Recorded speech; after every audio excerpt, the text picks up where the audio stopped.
Yes, hello everyone. Welcome to another training from our series. So we have been doing a series of what we usually call the 6-month reports training. Also, it is referred to the ORR-6. I will share my screen in a second, but just a reminder, if your contract has employment services, ORCAS, or which is a refugee school impact funding, senior services, youth mentorship, or refugee health promotion, you would be required to fill out this ORR-6 or 6 months report. And this is on many of our contracts. So today we're going to talk about ORCAS. But before we do that, and this is true for all of the OR6 reports, with the exception of employment, there are two sets of reporting periods and data that you will collect. And go see the employment training if you want to know what I mean by the exception. I don't want to get off track here. Okay, so the first 6 months, sorry, let me back up. So the federal fiscal year is the schedule, the calendar that we do these reports on, these ORR-6 reports are during the federal fiscal year. So that period is from October 1st through September 30th. And the federal fiscal year is always the year that it ends in. So for example, this report will be federal fiscal year 2024's report as of this recording, because many of these contracts are ones that started in 2023 calendar year in October, November, December, but they're ending in 2024 and September 30th. A lot of these are being amended, by the way, and you all know that. But anyway, so that is the federal fiscal year period. So the first 6-month report is due April 15th, and it covers October 1st through March 31st. So yeah, October, in this case, October 23 through March 24. Again, that's due April 15th, and it covers information and reporting for that 6-month period. I know that sounds self-explanatory, but this is where it gets confusing for a lot of us. The next reporting period is due October 15th, and though it is still called a 6-month report, it is actually to cover the entire 12 months of that federal fiscal year. So your second 6-month report, that's due on the 15th. It's more than 6 months data. It will cover October 1st through September 30th. And again, in this case, October 1st, 2023 through September 30th, 2024. So that's that period. These are just some acronyms that are used in some of these various reports. So this is kind of a key definitions guide for you. Now let's actually go into ORCAS. This should be a short training, but wanted to set it up properly. Okay, first, the program name. So again, usually this is going to be your agency, and then any specific key details. So if this is for Ukraine or Afghan specifically, and for that funding, you would probably say that this is the, this is the ERCO, this is the Catholic Charities, this is the Salem for Refugees, Afghan, RSI program, something like that. So just some key details. For the most part, the lion's share of the ORCAS contract is held by Lutheran Community Services Northwest, and then they subcontract with some partners. But we've just completed a request for proposal. There may be some additional contractors now, as well as subcontractors providing these services. So you never know. Just want to open up the possibility that things might look different over time. So yeah, that's what you'd put for program name.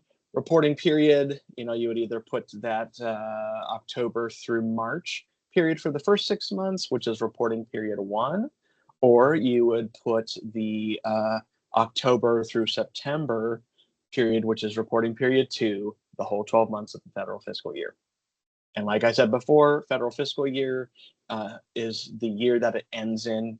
And if for some reason you forget that and put 2023-2024 or something else, don't worry. It's just cosmetic. We'll fix that.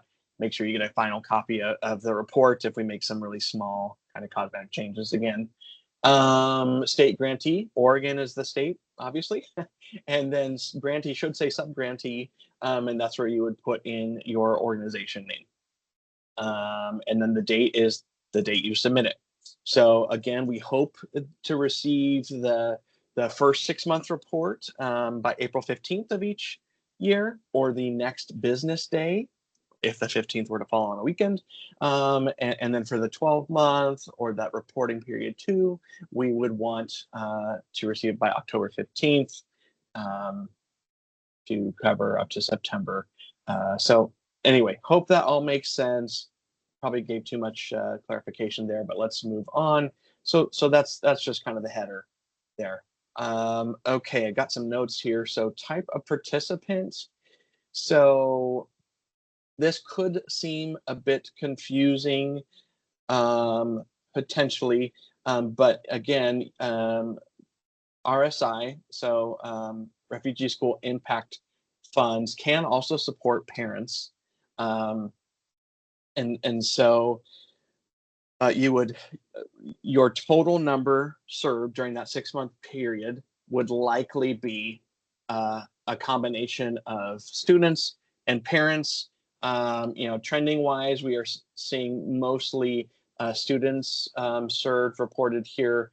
But again, there are quite a lot of options and activities you can do to support parents, youth mentoring.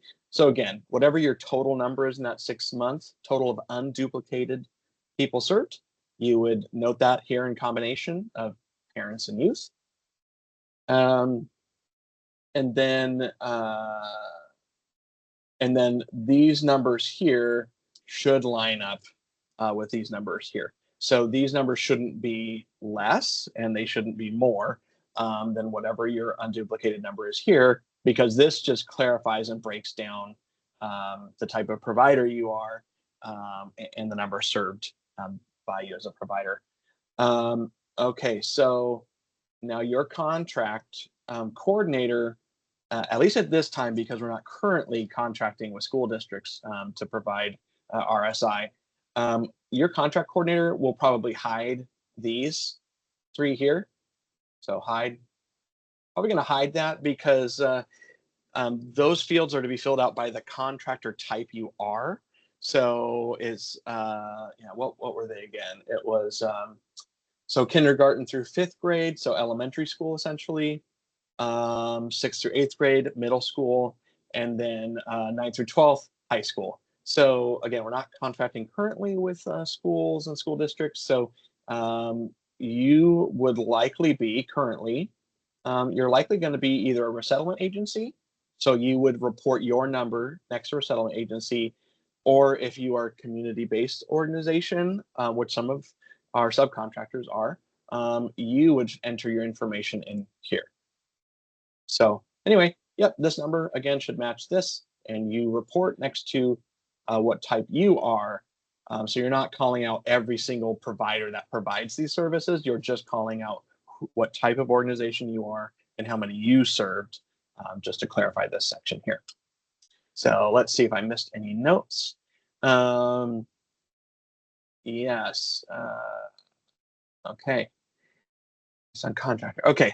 So let's go down here now to C, completions by type. So first one here is parent-teacher orientation. So just one note here is that, sometimes an orientation under RSI would be provided to a parent or student just in general about the school system in Oregon, kind of some normalities about the US school system, just to help them navigate generally. But if they are already enrolled in school or know where they will be enrolled, your orientation would potentially be more catered towards that specific district or that specific school. So regardless, just calling that out to help you know what you would collect and report on here for parent student orientation. And again, this is completion by type. So this isn't, that you planned to give them orientation or they requested it, but it never happened. This is that the orientation was given and completed. So just keep that in mind when you're reporting. And same with grade promotion. So you're usually not going to probably record grade promotion in the reporting period 1 because you're not going to know yet if they have completed the grade and are going to be progressing to the next grade. So you're only going to be reporting that. Very, very likely, I can't think of another scenario where you would do it in period 1. You're probably going to report that in reporting period 2, which is in October, because that's when the school year starts and you would know. And just really want to call this out specifically. So grade promotion, it doesn't have anything to do with skipping grades or have anything to do with, kind of what grade they were in before and where they are now. It's just, were they enrolled in a school program and did they complete that grade and they weren't held back and they are progressing normally, as is common to the next grade. That's what you're really trying to capture there. If that doesn't make sense or you need more help, of course, you could reach out to your contract coordinator, but I wanted to clarify that because there has been confusion about what does that mean. So I thought that would be helpful. Let me just see if there's any other notes here about this. Yes, there is. So those are those 2 lines. Now here, other completion, this is where you would list another allowable type of service under your contract, specifically for RSI. So you would type that in here. This is a fill in the blank. It's not a drop down. But what we want to note is that if you are providing other services besides these in your RSI contract component, just type one service type at a time. So you would type one here, you would type a different one here, and then yet a different one here. Some people in the past have just listed 5 or 6 types of activities here and then reported it, but they actually want it broken out. If you have more than 3 other types, don't worry about it. Just report your 3 largest other service types here. The detailed reports would cover other things, and it's going to be fine. You could always let us know narratively about that, and there might be a way we can notify ORR when we kind of collaborate and submit all this data on your behalf to kind of capture the state's services. Let me just see if there's anything else. Yeah, that's completions by type and trends. Just again, I've called this out in every training so far, but trends is it's not a place where we just write some kind of narrative summary of everything we've completed or even the things that necessarily we're proud of, like success stories. That could go here, but let's just read what the description says, and then I'll talk through it a little bit. Trends. Analyze and reflect on the data reported in sections A through C, which are these 3 sections here, and talk about observations of the trends, of the data trends, and explain if there is an anomaly in the data. You can include trends based on new program components or initiatives. Okay, so essentially, again, it's not really the best place to list just a summary of what you've done. What is helpful here is 1, anomalies talked about.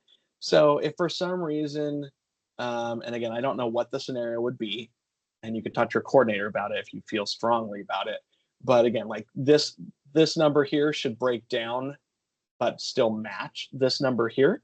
For some reason they don't, and you really feel that there's a good reason it doesn't match, that you could call that an anomaly, and then you would report that discrepancy or anomaly down here, just so OR knows, like, hey, why does the math look different here? What explains that?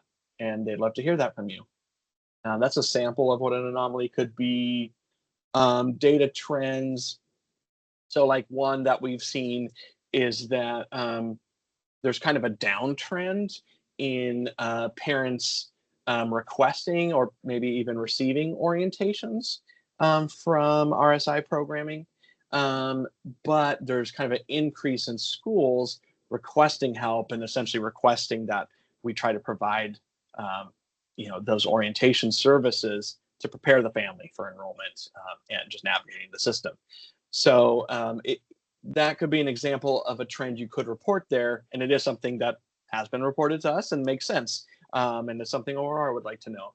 So if you see some kind of trend there, if you see an overwhelming trend in a certain population, maybe or language group or country of origin receiving services or requesting services, maybe you can mention that, or maybe it's vice versa. There's a huge gap of translation help for a specific language, and you're doing your best as your organization to provide it, and contracting with outside services, and you're still running into issues.